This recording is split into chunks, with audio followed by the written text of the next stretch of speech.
आपको अतुल सुभाष याद है, राजा रघुवंशी? ये वो पुरुष थे जिनकी हत्या या तो उनकी पत्नियों ने की या पत्नी से प्रताड़ित होकर जिंदगी उन्होंने छीन ली। ये खबरें जब आईं तो समाज में हम और आप हिल गए। सोशल मीडिया से लेकर टीवी अखबारों में 24 घंटा चर्चा करने लगे। लेकिन इन खबरों के बीच में हम ये भूल गए कि हमारे देश में महिलाओं के साथ भी गुनाह हो रहा है। और तभी तो देखिए ना, ओडिशा में 20 साल की लड़की की इज्जत आबरू जब उसके शिक्षक ने लूटनी चाहिए और उसने आत्मदाह कर ली तो हमें आपको पता भी नहीं चला। हमें और आपको यह एहसास भी नहीं हुआ कि जब गुरु गुनहगार बन जाए तो शिष्या कहां जाए। 20 साल की लड़की के साथ ओडिशा में जो कुछ हुआ वो हादसा नहीं था, उस भरोसे की मौत थी जिस पर गुरु शिष्य का रिश्ता खड़ा था। वो लड़की आज लाश बनी है क्योंकि उसने अटेंडेंस के बदले, नंबर के बदले अपने टीचर को अपनी इज्जत देने से मना कर दी। उसने रिस्पेक्ट में सर झुकाया लेकिन अपनी आत्मा को नहीं बेचा। शायद अगर वो हां कहती तो जिंदा होती है, जिंदा लाश बनकर, लेकिन अब वो नहीं है।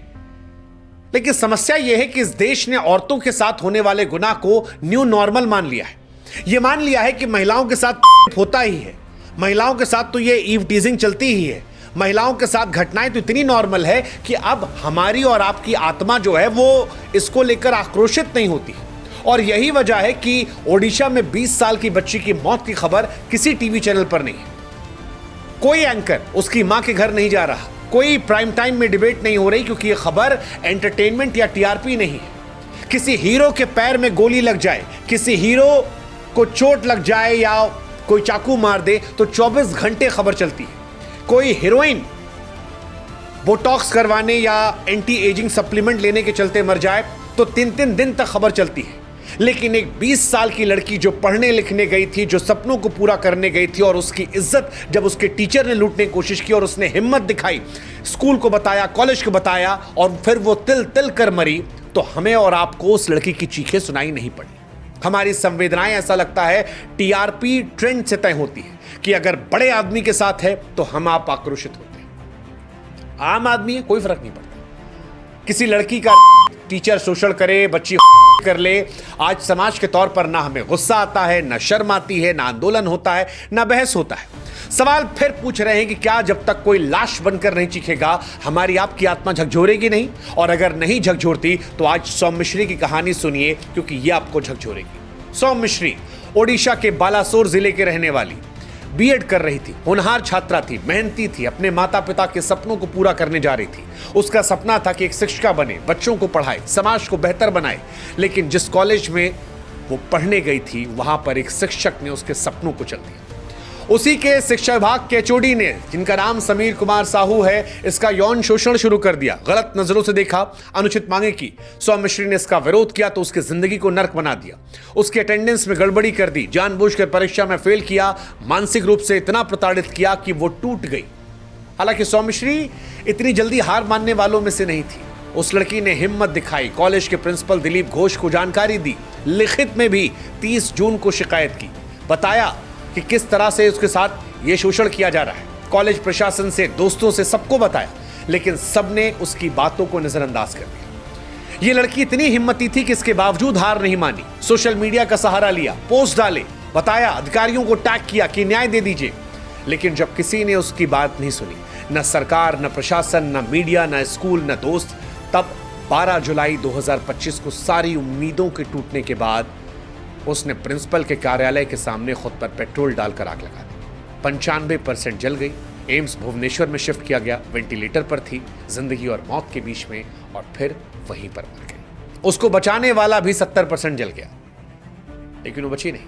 14 जुलाई 2025 रात 11:30 बजे उसकी मौत हो गई। सौमिश्री की मौत फिर यही सवाल पूछती है कि अगर गुरु गुनहगार बन जाए तो इंसान क्या करे। और यह सवाल पूछती है कि उस लड़की के जिंदा रहते अगर किसी ने संवेदनशीलता दिखा दी होती तो आज वो जिंदा होती। वो मदद मांग रही थी, वो जीना चाह रही थी। उसकी मौत के बाद सरकार और प्रशासन हरकत में आए। उसके बाद टीचर को गिरफ्तार किया गया, प्रिंसिपल को निलंबित किया गया। सवाल यह है कि अगर ये सब कुछ जीते जी कर दिया गया होता, जिंदा रहते कर दिया होता, तो शायद वो जिंदा होती।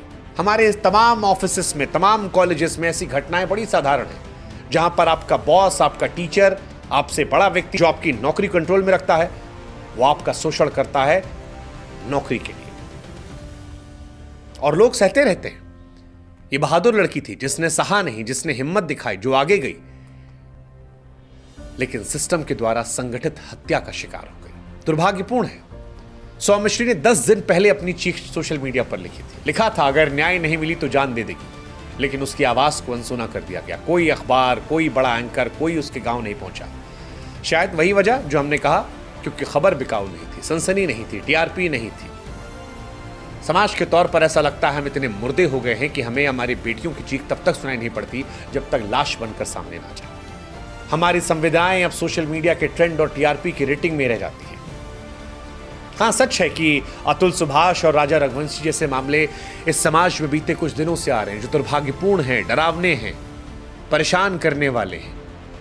इनकी कहानियां अखबार के पहले पन्नों पर छपी हैं, लेकिन वो जो ट्रेंड चलाया हमने मीम्स बनाकर, वो दुर्भाग्यपूर्ण था। वो जो हालात हमने दिखाए कि केवल पुरुष पीड़ित हैं, वो दुर्भाग्यपूर्ण है। सच यही है कि महिलाओं के खिलाफ अपराध आज भी कहीं ज्यादा गंभीर है। 2022 के एनसीआरबी के आंकड़े कहते हैं कि भारत में 31,516 रेप केसेस दर्ज हुए, यानी हर दिन 86 और हर घंटे 3 से ज्यादा रेप होते हैं। ये सिर्फ दर्ज हुए मामले हैं साहब, असल संख्या इससे कहीं ज्यादा है। दिल्ली में हर 1 लाख महिलाओं में 144 किसी न किसी अपराध का शिकार हो जाती है। ओडिशा में आंकड़ा 103 है। घरेलू हिंसा, छेड़छाड़, यौन शोषण के मामले हर रोज बढ़ रहे हैं, लेकिन समाज के तौर पर अब न गुस्सा होता है, न बहस, न आंदोलन। क्या हमने मान लिया है कि बेटियों का दर्द अब खबर नहीं? और ये केवल ओडिशा की कहानी नहीं है, सौम्यश्री कोई अकेली कहानी नहीं है। ये हर उस लड़की की कहानी है जो अपने हक के लड़ती है और अकेली छोड़ दी जाती है। आप याद कीजिए, कुछ समय पहले कोलकाता में भी हुआ था। एक बड़ा लॉ कॉलेज है, कर्मचारी ने वहां के छात्रा के साथ रेप किया। उस कर्मचारी को लेकर पहले भी शिकायतें थी, लेकिन वो बच गया क्योंकि वो धौंस जमाता था कि उसके चाचा विधायक है। हमारी समस्या यही है, जब भी कोई लड़की आवाज उठाती है तो अपराधी को बचाने के लिए कोई बड़ा नाम सामने आता है, और समाज उल्टा लड़की सवाल पूछता है कि तुमने ऐसे कपड़े क्यों पहने, रात को बाहर क्यों निकली थी, लड़कों से दोस्ती की, तुमने ही कुछ गलती की होगी, इतना घुल मिल के क्यों बात करती हो, लड़कों को छू छू कर बात करोगी तो लड़के नहीं करेंगे तो क्या करेंगे। आज जब ओडिशा में 20 साल की सौम्यश्री अब इस दुनिया में नहीं है, तो यह सवाल उठता है कि हम खामोश क्यों थे, हम चुप रहते तो शायद ये नहीं होता। हालांकि अगर आप चाहते हैं कि और सौम्यश्री सामने ना आए, तो आपको नीति बदलनी पड़ेगी। सुनिश्चित करना पड़ेगा कि कॉलेज में सख्त नीतियां हो, यौन शोषण के खिलाफ तुरंत कार्रवाई हो, तुरंत कार्रवाई, जवाबदेह बनाया जाए। पुलिस प्रशासन की जिम्मेदारी हो कि अगर शिकायत मिले तो ईमानदार जांच हो, सबूत जुटाए जाए। मीडिया की भूमिका भी हो कि ऐसी घटनाओं को सुर्खियां बनाया जाए ताकि समाज और सरकार पर दबाव बने। समाज का भी साथ चाहिए। हमें उन बेटियों की आवाज बनना होगा जो अकेले लड़ रही, उनके साथ खड़ा होना होगा, ना कि चुप कराना होगा। सोच में बदलाव लाना पड़ेगा। हमें बेटियों को सिखाना पड़ेगा किसी मर्जी के बगैर कुछ करना गुनाह है। ताकत का मतलब किसी की दबाना नहीं, रक्षा करना है। और आखिरी सवाल कि सौम्यश्री की चीखें क्या आपको परेशान नहीं कर रही? सौम्यश्री 20 साल की ओडिशा की लड़की आज शायद पूछ रही कि उसका गुनाह क्या था।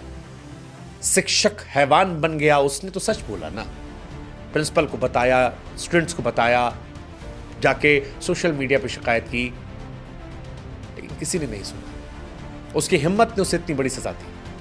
अगर आज आप शांत रहे तो कल कोई और सौम्यश्री अपनी जान गंवाएगी। वक्त है आवाज उठाने का, सवाल पूछने का, बेटियों के साथ खड़े होने का जो अकेली पड़ गई। क्योंकि अगर आज आपने कुछ नहीं किया तो कल आपकी बेटी, आपकी बहन, आपकी दोस्त की बारी हो सकती है। क्या आप तब भी चुप रहेंगे? सोचिएगा।